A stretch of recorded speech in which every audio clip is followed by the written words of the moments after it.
Baiklah, di sini saya akan menjelaskan pengertian kemiskinan dan paradigma kemiskinan. Kemiskinan adalah ketidakmampuan untuk memenuhi standar minimum kebutuhan dasar yang meliputi kebutuhan makanan maupun kebutuhan non-makanan.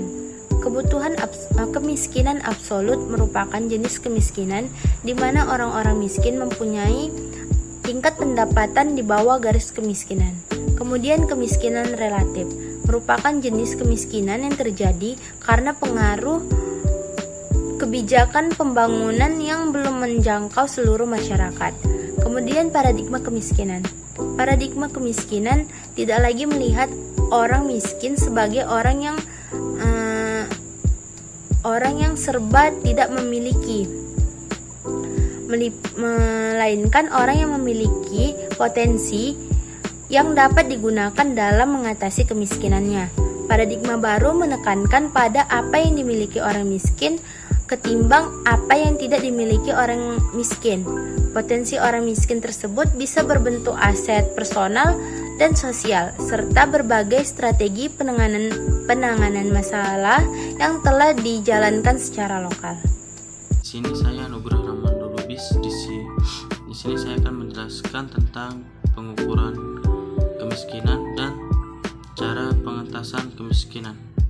Yang pertama-tama kita akan masuk ke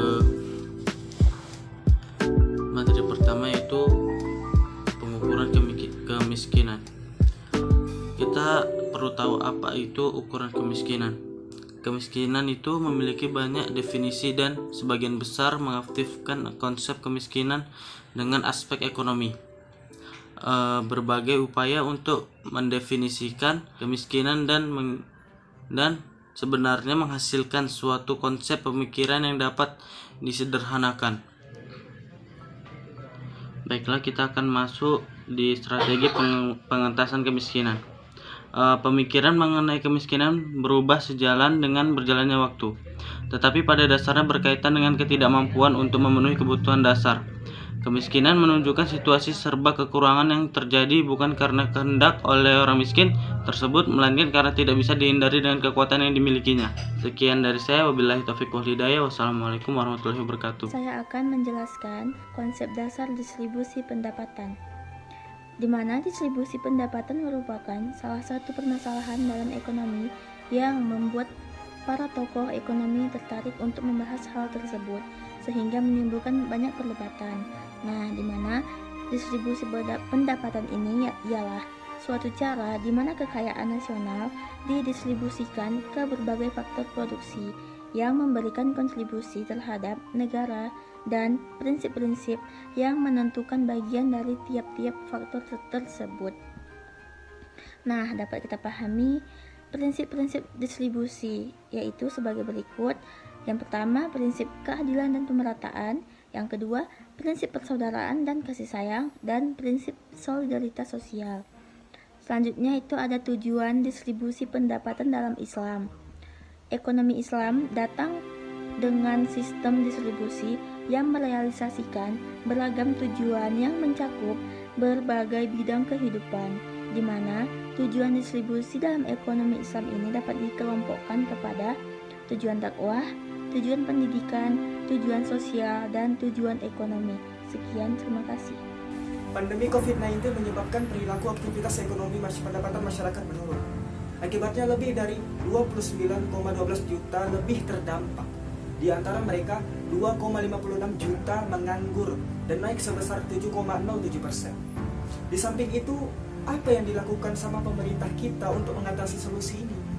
Saat kita semua mencoba untuk bertahan di tengah bantai, jungkir balik untuk melanjutkan hidup saat semuanya begitu sulit, para politikus dan pejabat pun tetap berakrobat dengan anggaran. Entah berapa ratus ribu orang yang telah di PHK, usahanya bangkrut, penghasilannya merosot. Tapi itu tidak mengurangi nafsu para pejabat yang rakus, yang tidak punya harga diri.